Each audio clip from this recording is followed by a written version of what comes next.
I'm Owen Bigland. This is the Inside Edge video blog. Okay, want to address, now that we're heading into fall here, end of summer, some of the current kind of what I'm going to call myths, embellishments, downright lies that are kind of floating around right now in the Vancouver market. And I've done a couple of blogs over the years on this. I've got to do one every year or so.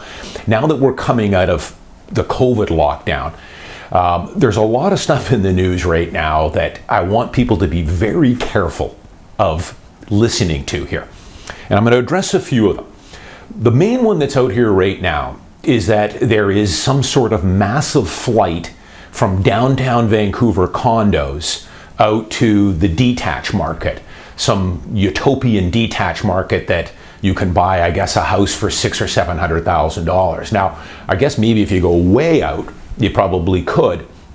But the belief is, of course, is that people feel afraid of being in a big city like Vancouver, riding elevators and common areas in this world of COVID. And there's going to be this permanent flight outside of urban areas. The other thing, of course, is that many people now are working from home, temporarily working from home. So a lot of the big tech companies have got their employees coming into the office once a week or twice a week and then working remotely. Well, I would advise people to be very cautious of this so-called, flight to the suburbs. It is way too early to be talking about something like that. The working from home thing is probably going to be temporary. I just read an article in the Wall Street Journal talking about the office space market in New York City, in Manhattan, and how it's pretty beaten down right now. But they're calling for a recovery by 2021, early 2021, or summer of 2022, or 2021, which I agree with. If you see some of the articles recently with Google having all their employees work from home until the end of the year, the plan is, though, is they are expecting those employees to go back to these office spaces eventually. And for a number of reasons. And in a lot of cases, the employees also want to be back into an office environment. But I don't want to sidetrack here too much. It's still way too early to predict the demise of the downtown office market. I don't think it's going to happen. I'm almost certain of it. It's funny, in downtown Vancouver here, I've been blogging about it for years. We're in the early innings of a downtown office boom. We've got something like 2 or 3 million square feet of new office space coming online in the next 24 months. And we've got another couple million square feet coming online the following several years. As far as I know, most of this office space has already been committed for through big companies like Amazon, and they're not backing off on any of that. They've already committed to the leases on that. Now, sure, you might get a slowdown in new office vacancies or leases, but I think it's temporary. Today I'm reading how there's something like 8 U.S. pharmaceutical and biotech companies that are in the late stages of a COVID vaccine. Russia just announced that they already have a COVID vaccine. I think we are much closer than people think to getting a vaccine. I think it might be by the end of this year, or maybe at the latest by early next year, is the consensus that I'm reading right now in places like The Economist and the Wall Street Journal. Once that happens, it's a game changer. Things will go back to normal a lot sooner than people think. Now, it also reminds me of 9/11 in New York. Now, I was in Manhattan when 9/11 happened, and I was there for several weeks after. And it didn't take very long, probably a week, before there was articles in the newspaper calling for the demise of the Manhattan real estate market, both commercial and residential. At that time, they were saying that New York City has a target on its back. You will never feel safe living in New York from this time on. People are going to sell their Soho lofts and their Tribeca brownstones and East Village brownstones and walk-ups and move to Hackensack, New Jersey or Connecticut or something.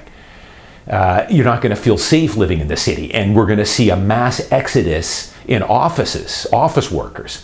It just did not materialize. I'm sure there was a few people that took them up on that, sold a Tribeca loft for $2 million and moved out to New Jersey, and probably have been regretting it ever since.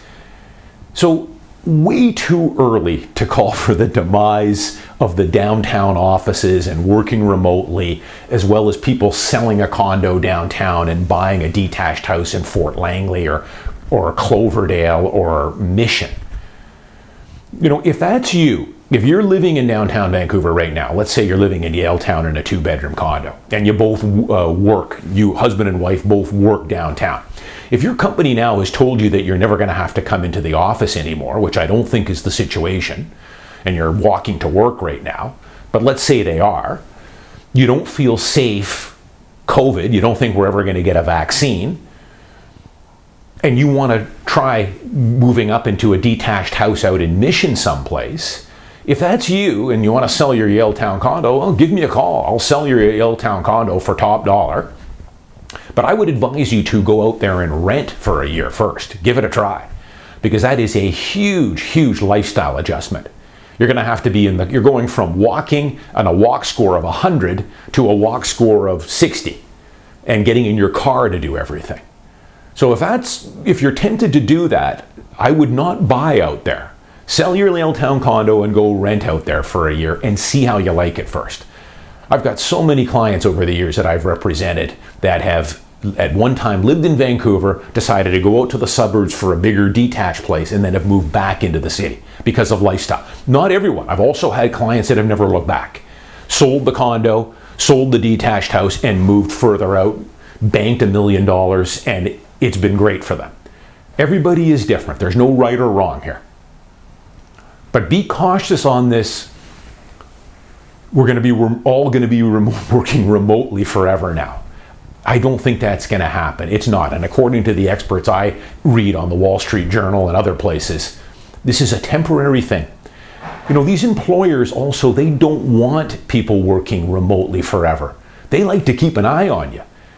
And from what I hear, a lot of the employees also miss that work environment, especially with these tech companies. They've got a nice setup. It's not like you're sitting in a cubicle all day. Most of these tech, if you have a look at some of these tech companies in Vancouver now and Amazon's new headquarters and everything else, these are nice work environments. And I think the employees, for the most part, like the camaraderie. And if that's you and you're working in the tech sector, it sure is nice to be living in the West End or Cole Harbour or Yaletown and have a 10-minute walk to work. I don't think you want to get into a 2-hour round-trip commute from Langley. So be very careful. If that's you and you think that's the best plan for you, I would give it a try and just rent for a year before you commit to something like that. The other couple of things I'll just brush on here too. A couple other myths and things are out here. I see some articles here about foreign buyers. There was a new poll saying that 80% of Canadians want to restrict foreign buyers. I would be one of them. I don't want to see foreign buyers buying up property, but what I've done so many blogs on this, we do not have foreign buyers buying real estate here. We haven't for a long time. That's why they never talk about how much money we're taking in the foreign buyers tax. The reason they don't talk about that is because they're not collecting any money on it. Go back 2-3 years ago to the blogs when this was a hot topic back in 2017, 2018. I was telling people I work with, on the listing side, on a detached home, 90% of my buyers were of Chinese origin. But these buyers, I'm privy to what their situation was because we have to declare it on the contract of purchase and sale. They were all either had their permanent or their full Canadian passport, they were Canadian citizens, or they had their permanent residency card. That's what people do. They just wait till they've got their PR status, and then they will buy that home and not trigger any foreign buyer's tax. So people need to realize that. It still this rears its head every now and again about foreign buyers.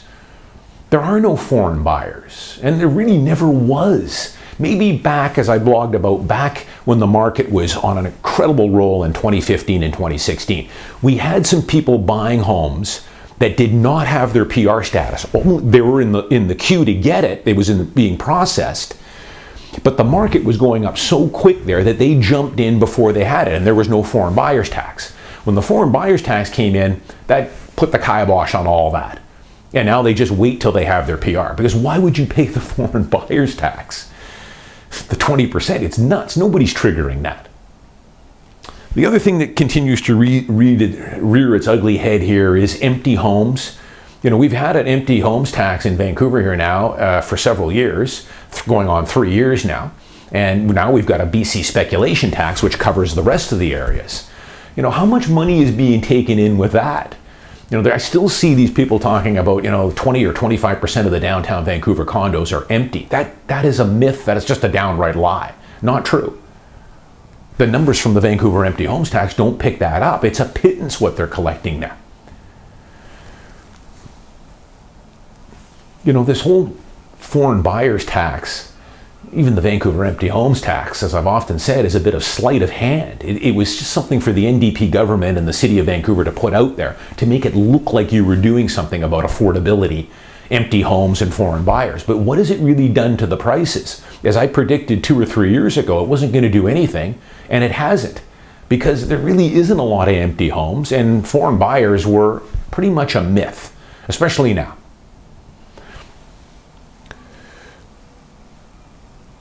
Final thing I'll leave you with too is the money laundering thing. I see that too, that people continue to blog and tweet that, the Vancouver real estate market is driven by money laundering. Again, our Attorney General, Mr. Eby there, is still batting 000 on this. I've done many blogs. I want to stamp out money laundering too. If anyone's buying a home and not paying taxes, or buying that home with money that's been earned without paying income tax, they should be charged. Because I've often said, I pay through the nose as a Canadian citizen earning money in Canada. I want a level playing field. But of course, there's never been a charge laid, never been a house repossessed. I think there probably is people that have bought homes in the past with money that was not declared, but it's not moving the needle. I think, the last number I saw is they were saying it might have been up to $1 billion or $2 billion. But again, when you're talking about a several $100 billion annual sales volume, is not moving the needle at all or having any influence on prices. But finally, just to double back here, I don't think working from home, I think it's probably going to be pretty prevalent here until the end of the year, or until we get a vaccine, which I think might be sooner than later. So don't jump the gun here. And the blog I did earlier too about there's 2 worlds of condos here. There's the good stuff and the not so good stuff. Buy a good quality condo and enjoy the downtown lifestyle, especially if you're living and working downtown. Be very cautious about this trend that everyone's going to move out to the suburbs into a detached or a semi-detached home. It's not going to happen. Condo living has a lot of advantages. It has some disadvantages for sure. But in my opinion, the advantages of buying a quality condo downtown has got some massive advantages that detached living in the suburbs just does not have. And I've done both. It all depends on your lifestyle and where you are in life. I've lived, my wife and I, in a very large detached home, and I enjoyed it. It was quiet, I had space galore, all kinds of empty bedrooms, storage space, parking for cars. It was great. But it also had a lot of disadvantages. You go on vacation, you travel, you've got lawn care, landscaping work, lots of taxes, lots of insurance costs on a detached house, lots of maintenance, hot water tank going, window needs to be replaced, roof, all that stuff as an individual homeowner. Don't get me wrong, buying a detached home is fantastic. It's got a lot of huge advantages to it. But there's also a lot of advantages of living in the downtown lifestyle, especially if you've got a nice home, carefree, don't have to worry about much in the way of maintenance other than within your own unit.